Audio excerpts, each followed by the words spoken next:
si on entreprend, si on fait ce qu'on fait, c'est réellement parce qu'on veut changer le monde. Je suis Jessie Toulganon, je suis la cofondatrice et la CEO de PickMe. C'est de la livraison entre voisins relais. On a créé un énorme réseau de plus de 150 000 particuliers qui reçoivent et livrent des colis à leur domicile. Et on travaille en fait avec les plus grands du marché, DHL, Géodis, Colissimo, La Poste, etc. PickMe, c'est parti d'un constat. L'idée, elle est bête. C'est finalement, je suis pas à mon domicile pour recevoir un colis. Pourquoi j'ai pas mes voisins qui peuvent le recevoir à ma place? Il y a plein de manières d'avoir des idées pour des boîtes. Globalement, 2 écoles. La première école, c'est peut-être ce qu'on vous a appris en école de commerce. Tu prends un gros marché, le plus gros possible. Tu prends une verticale. Idéalement, tu fais un copycat d'un truc qui existe aux US. La deuxième école, celle d'où je viens, c'est plutôt l'école des problèmes. C'est-à-dire de vivre, toi, la frustration, ce qu'on appelle le pain. Et moi, c'est comme ça que l'idée elle est venue. Et je commandais énormément sur Internet et en fait, je comprenais pas. Notamment un jour, j'étais à Berlin, un livreur m'appelle et me dit vous êtes pas chez vous, votre colis va repartir à l'autre bout de l'Île-de-France.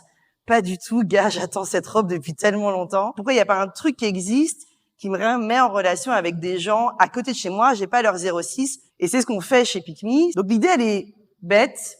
L'exécution est évidemment un peu plus complexe. Sinon, c'est trop facile d'entreprendre. Mais je vous encourage à ce que cette idée, pour changer la société, elle parte vraiment de vous, du pain.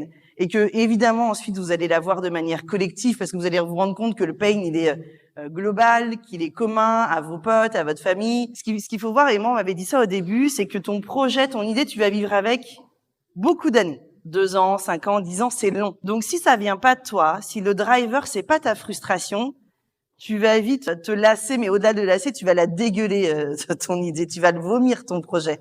Et donc, ce driver, tu t'en rappelleras toute ta vie. Si tu prends l'exemple de Blablacar, le fondateur, c'était un jour de grève, il voulait retourner en Vendée, il s'est retrouvé seul dans une voiture et il a vu que les autres étaient tout seuls dans leur voiture, il a eu l'idée du covoiturage. Tu prends l'exemple d'Airbnb, c'est la même chose, Uber aussi.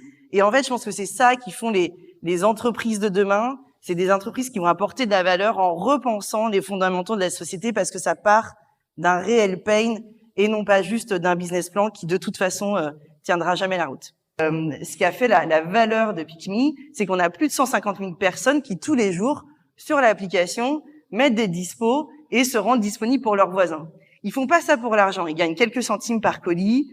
C'est un complément de revenu. Ils font ça parce qu'ils croient fondamentalement au fait que ce qu'on fait, c'est du lien social, ça crée de l'impact.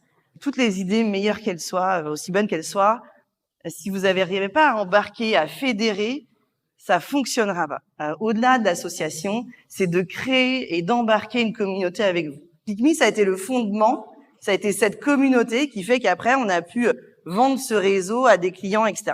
La réalité, c'est que tout ça est hyper dur. Le chemin est long, il est pas impossible, mais par contre, il va falloir énormément vous armer. Nous, chez PickMe, vous voyez bien, on s'attaque à des DHL, des Colissimo, La Poste, et on a dû quand même les faire adhérer au fait que des particuliers, c'était plus sécurisant que des bureaux de poste. Et aujourd'hui, c'est quelque chose qu'ils achètent.